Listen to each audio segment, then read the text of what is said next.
ലോക നേതാവിൻ്റെ ജീവിതം എടുത്തു പരിശോധിക്കുകയാണെങ്കിൽ ഒരുപാട് പ്രയാസങ്ങളിലൂടെയും പ്രതിസന്ധികളിലൂടെയും അവിടുത്തെ ജീവിതം കടന്നു പോകുന്നുണ്ട്.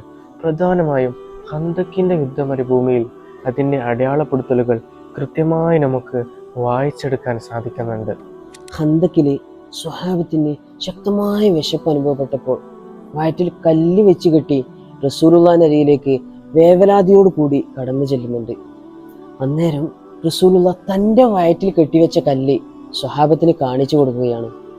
ഈ ഒരു സന്ദർഭത്തെ വിലയിരുത്തുകയാണെങ്കിൽ തൻ്റെ അനുയായികളുടെ ബുദ്ധിമുട്ടിൽ പങ്കുചേരുന്ന ഒരു നേതാവിനെയാണ് നമുക്ക് കാണാൻ സാധിക്കുന്നത്.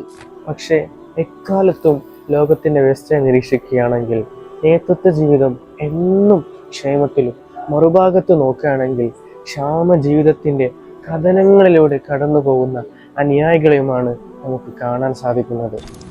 മുത്തറസൂൽ ലോകത്തിന് കാണിച്ചു തരുന്ന മാതൃക വളരെ മൂല്യമുള്ളതാണ്. അനുയായികൾ ഏതവസ്ഥയിലാണോ അതിനേക്കാൾ പ്രയാസമേറിയ സാഹചര്യത്തിലൂടെയാണ് റസൂൽ ജീവിച്ച് കാണിച്ചു തരുന്നത്.